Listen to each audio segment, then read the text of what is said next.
इस कार्यक्रम के पुण्यार्जक हैं श्री दिगंबर जैन समाज गौर झामर मध्य प्रदेश।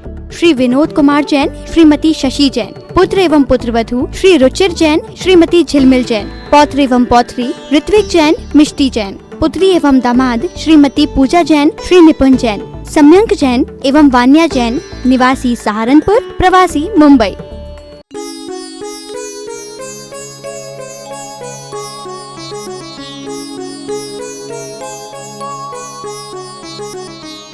धूम न बत्ती तेल बिना ही। जहाँ धूम नहीं होता, जहाँ बत्ती नहीं होती, जहाँ तेल भी नहीं होता, ऐसा केवल ज्ञान रूपी दीपक, अद्वितीय दीपक आपकी आत्म तत्व प्रदेशों में प्रज्वलित है।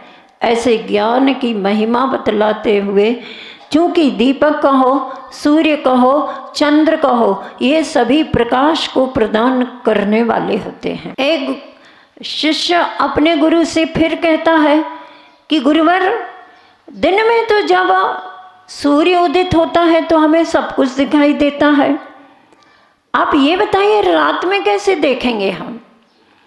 तो गुरु कह देते हैं रात्रि में चंद्रमा के प्रकाश में देखते हैं।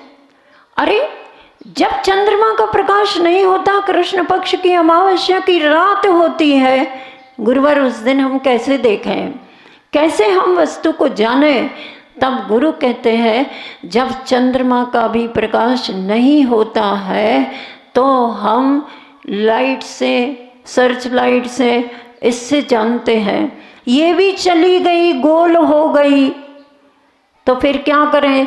तो फिर चार्जिंग वाली इन्वर्टर, चार्ज वाली बैटरी आदि इससे देख लेते हैं। कदाचित वो भी बिगड़ गया और वो भी खत्म हो गई चार्जिंग, तो फिर किससे देखें? तो दीपक से देख लेते। अपने घर में एक दीपक लालटेन लगा करके जल रखो और समय पर वो भी काम में आ जाता है।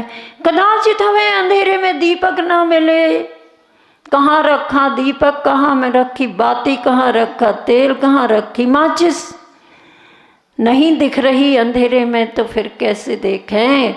तो आचार्य कह देते हैं, गुरु कह देते हैं, अंधेरे में भी अपने ज्ञान रूपी दीपक से सब कुछ दिखाई देता है। लाइट चली जाती, अंधेरा हो जाता है, फिर भी आप भगवान पार्श्वनाथ स्वामी को देखना चाहते हो तो दिखते कि नहीं दिखते? दिखते हैं ना। बस विश्वास करो, ज्ञान के द्वारा हमें सब कुछ दिखता है। इसलिए ज्ञान ही दीपक है, ज्ञान ही सूर्य है और ज्ञान ही चंद्रबिंब के समान है। फिर भी आचार्य मानतुंग स्वामी जी सूर्य से भी अधिक महिमावंत केवल ज्ञान की महिमा को कह रहे हैं। चंद्र से भी अधिक महिमा केवल ज्ञान की गाते हुए कह रहे हैं। सर्व उदर पीड़ा निवारक ये काव्य है और इस काव्य का जो अपने नाभि चक्र पर चित्त को स्थिर करके पाठ करता है, उसके उदर संबंधी अर्थात पेट संबंधी सारी पीड़ाएं दूर होने में माध्यम बनता है। पढ़िएगा। नास्तं कदाचिदुपयासि नराहुगम्य स्पष्टीकरोषि सहसा युगपज्जगन्ति नाम्भो धरोदरनिरुद्धमहाप्रभावः सूर्यातिशायी महिमासि मुनीन्द्रलोके। हे मुनीन्द्र, हे मुनिगणों के स्वामी, लोके इस संसार में सूर्य अतिशायी महिमा असी, ये जो सूर्य है अत्यंत महिमा वाला है और आप जो हैं इस सूर्य से भी अधिक बढ़ करके महिमा वाले हैं। कदाचित अस्तम न उपयासी, सूर्य से ही भी बढ़ करके क्यों हैं आप? क्योंकि आप सूर्य की उपमा जो आपको ज्ञान के, केवल ज्ञान के माध्यम से दी जा रही है, वह केवल ज्ञान रूपी सूर्य, मतलब आप स्वयं सूर्य कभी अस्त नहीं होते हो। न राहु गम्यः, न राहु के द्वारा ग्रसित होते हो, और न अंबोधर उदर निरुद्ध महाप्रभावः। अंबोधर अर्थात बादल, अंब यानी जल होता है, उनको उसको धारण करने वाले बादल होते हैं। बादलों के द्वारा आपके प्रकाश को निरुद्ध नहीं किया जाता, रोका नहीं जा सकता। आपके केवल ज्ञान के प्रकाश को किसी की शक्ति नहीं है कि ये एक बार केवल ज्ञान उद्घाटित हो गया तो अब उस पर कोई आवरण डाल सके। पुनः केवल ज्ञानावरण कर्म आकर के फिर कभी केवल ज्ञानी के केवल ज्ञान को ढक सके, ऐसी उस कर्म की भी कोई ताकत नहीं है, क्योंकि वह कर्म अब कर्म के रूप से समाप्त हो चुका है, कर्म का क्षय हो चुका है। इसलिए केवल ज्ञान अनंत काल तक के लिए उद्घाटित हो गया। और सहसा शीघ्र ही युगपत जगंती स्पष्टी करोषि, शीघ्र ही एक साथ एक समय में जगंती अर्थात तीनों लोकों को स्पष्टी करोषि आप प्रकाशित करते हो। इस काव्य में आचार्य मानतुंग स्वामी जी ने भगवान के ज्ञान पुंज का ऐसा तेजस्विता को लेकर के वर्णन किया है कि उनका तेज सूर्य के समक्ष अत्यधिक एक सूर्य के समान नहीं, करोड़ों सूर्य का तेज भी एकत्रित हो जाए, प्रकाश एकत्रित हो जाए, तो भी सूर्य के प्रकाश में तीनों लोग कभी झलक नहीं सकते, जानने में देखने में आ नहीं सकते। किंतु हे भगवान, आपका केवल ज्ञान सूर्य ऐसा है, ये सूर्य तो राहु के द्वारा ग्रसित हो जाता है, ये सूर्य तो बादलों के माध्यम से अपनी कांति को कम कर देता है। आज ही देखो ना, सुबह सुबह बादलों के माध्यम से सूर्य के प्रकाश आच्छन्न था, और सूर्य का प्रकाश जैसे सहस्र किरणों के साथ उद्घाटित होना चाहिए वह नहीं हो पा रहा था। क्यों? बादलों से निरुद्ध हो गया उसका प्रकाश। लेकिन केवल ज्ञानी को केवल ज्ञान रूपी सूर्य और उसका प्रकाश कभी निरुद्ध नहीं हो सकता, और यह ज्ञान पुंज रूप आपका यह केवल ज्ञान महिमावंत है। हे भगवान आदिनाथ स्वामी, आपके उस केवल ज्ञान को और आपको स्वयं को हम सभी मन वचन काय से श्रद्धा भक्ति समर्पण से नमस्कार करते हैं। ऐसे आदिनाथ भगवान की स्तुति करते हुए, और इसका पद्यानुवाद भी बहुत सुंदर सुंदर शब्दों में किया गया है। और क्या कहते हैं, बिल्कुल स्पष्ट होता है अर्थ।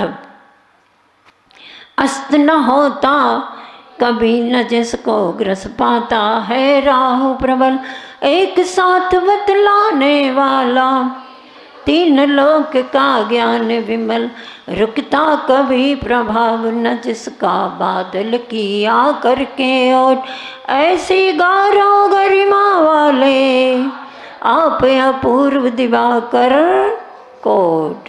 आप अपूर्व दिवाकर हैं, अत्यंत, जो पहले कभी कोई दिवाकर की महिमा हमने सुनी नहीं, ऐसे अपूर्व अद्वितीय दिवाकर हैं। इस प्रकार से भगवान के केवल ज्ञान की महिमा सूर्य से उपमित करके, सूर्य की भी उपमा उनके केवल ज्ञान के आगे फीकी पड़ जाती है। ऐसा कह करके आचार्य मानतुंग स्वामी जी भगवान के उसी केवल ज्ञान की महिमा चंद्रमा से उपमित करके आगे के काव्य में कहते हैं, नित्योदयं दलित मोह महांधकारं, गम्यं न राहुवदनस्य नवारिदानां, विभ्राजते तव मुखाब्जमनल्पकान्ति, विद्योतयत् जगदपूर्व शशांक बिंबम। हे आदिनाथ भगवान, तव मुखाब्जम, आपका मुख रूपी काल, अपूर्व शशांक बिंबम, यहाँ पर भगवान के मुख कमल की महिमा का बखान करते हुए कह रहे हैं। पूर्व काव्य में उनके केवल ज्ञान की महिमा का बखान किया गया था और यहाँ पर उनके मुख कमल की महिमा का वर्णन करते हुए आचार्य मानतुंग स्वामी जी कहते हैं कि दिव्य चंद्र मंडल के समान है, जगत विद्योतयत, समस्त संसार को प्रकाशित करने वाला। और वह मुख कमल बाहर का भी कह दो तो भी उनके शरीर की इतनी आभा प्रभा होती है कि करोड़ों सूर्य के तेज के आगे भी उनके मुख कमल की आभा फीकी नहीं पड़ती। और उनके ज्ञान को भी अगर हम चंद्र की उपमा दे दें तो भी कह रहे हैं कि जैसे चंद्रमा कैसा होता है, राहु के द्वारा वह भी ग्रस्त, केतु के द्वारा ग्रसित हो जाता है, उस पर भी बादल आच्छन्न हो जाए तो उसका प्रकाश कम हो जाता है। लेकिन आपके मुख कमल की आभा और ज्ञान की आभा कभी फीकी नहीं होती, न राहु के द्वारा ग्रसित होती है, न केतु के द्वारा ग्रसित होती है, और न वारिदानाम अर्थात बादलों के द्वारा भी वह निरुद्ध नहीं होती है। जगत विद्योतयत नित्यम उदयम, जगत को प्रकाशित करता हुआ नित्य ही उदित रहता है। दलित मोह महांधकारम, और क्या होता है, इस चंद्रमा के प्रकाश से तो ये सामान्य प्रकाश फैलता है जिसमें हम जो वस्तु चाहिए उसको देख लेते हैं। लेकिन आप तो ऐसे चंद्रबिंब है, आपका मुख कमल ऐसा चंद्रबिंब है कि जिसको देख करके मोह रूपी महा अंधकार नष्ट हो जाता है। आपने अपना मोह अंधकार नष्ट किया और आपको देख करके हमारे अंतस में भी मोह रूपी अंधकार को नष्ट करने की भावना जागृत होती है। तभी तो हम भगवान का जब दर्शन करते हैं इतना अभिभूत होना चाहिए। हम वीतरागता के दर्शन कर रहे हैं, अपने आप को धन्य धन्य मान करके वो शब्द और वो पंक्तियाँ आपके मुख से निकलना चाहिए। निकलती तो है, सभी वो पंक्ति का पाठ करते हैं। धन घड़ी यों धन दिवस यों ही, धन जन्म मेरो भयो, अब भाग्य मेरो उदय आयो, दर्श प्रभु जी की लग। कितना अच्छे से लिखने वालों ने कितने अच्छे शब्दों में इसकी रचना की है।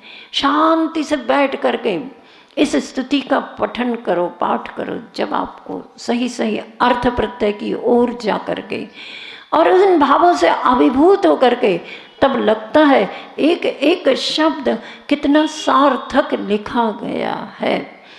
ऐसे भगवान की महिमा तभी हमें अभिभूत हो सकती है। न बादलों से आच्छादित होता है, न वारिदानाम राहु वदनस न गम्यम, राहु के मुख से कभी ग्रसित भी नहीं होता और न बादलों से आच्छादित होता है। कैसा है, अनल्प कांति, अत्यंत प्रभाव वाला होकर विराजते अर्थात सुशोभित होता है। हे आदिनाथ भगवान, आपका मुख रूपी कमल दिव्य चंद्र मंडल के समान समस्त संसार को प्रकाशित करने वाला है, हमेशा हमेशा उदित रहने वाला, मोह रूपी अंधकार को नष्ट कर देने वाला है, राहु के द्वारा ग्रसित नहीं होने वाला और बादलों के द्वारा भी प्रकाश निरुद्ध नहीं होने वाला। ऐसा अत्यंत अद्वितीय अद्भुत चंद्रबिंब आपका यह मुखमंडल है। मोह महातम दलने वाला, सदा उदित रहने वाला, राहु नवादल से दबता पर, विश्व प्रकाशक मुख सरोज तव, अधिक कांतिमय शांति स्वरूप, हे अपूर्व जग का शशि मंडल, जगत शिरोमणि शिव का भूप। और अंत में एक काव्य के द्वारा आज के इस यात्रा को विराम दूंगी, जिसमें भगवान आदिनाथ की केवल ज्ञान से जो सुशोभित है और कहाँ कहाँ ये केवल ज्ञान हो सकता है उसको 20 नंबर काव्य में बताएंगे। अभी हम 19 नंबर काव्य में देखते हैं कि आचार्य मानतुंग स्वामी जी क्या कह रहे हैं। किं सर्वरीषु शशिनान्हि विवस्वतावा युष्मन्मुखेन्दुदलितेषु तमः सुनाथ निष्पन्नशाली वनशालिनि जीवलोके कार्यं कियज्जलधरैर्जलभारणं रहे। यहाँ पर आचार्य मानतुंग स्वामी ने भगवान के मुखारविंद से निकले हुए दिव्य उपदेशों की महिमा प्रस्तुत की है, जिससे मोह, अज्ञान, कर्म और ताप का अंधकार दूर हो जाता है।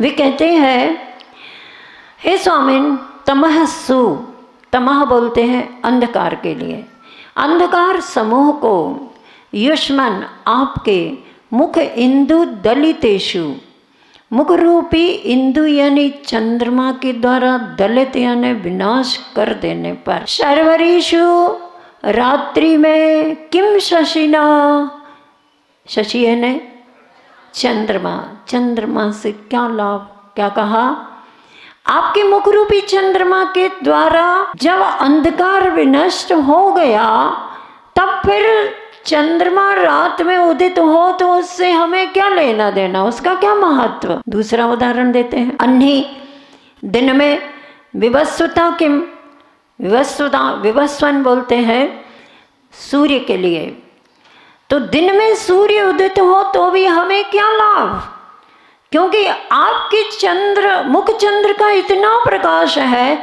जो हजारों सूर्यों के प्रकाश से भी बढ़ करके है।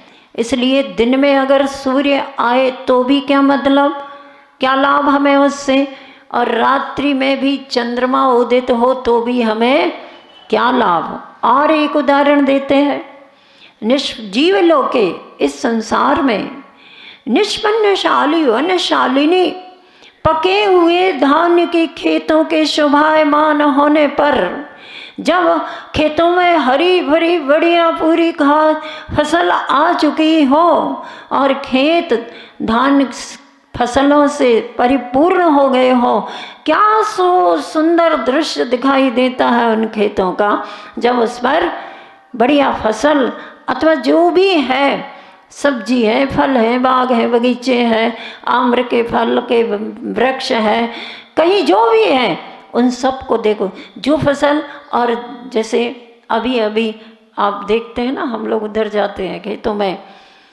फसल जब एक सी दिखाई देती है तो दूर से नज़र डालो, सारा जैसे कि हरे रंग की कोई कालीन बिछा दी गई हो।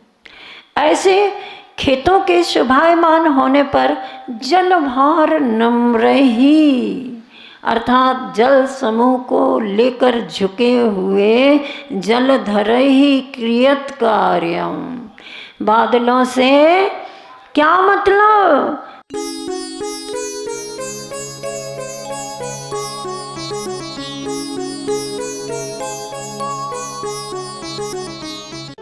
इस कार्यक्रम के पुण्यार्जक थे श्री दिगंबर जैन समाज, गौर झामर, मध्य प्रदेश।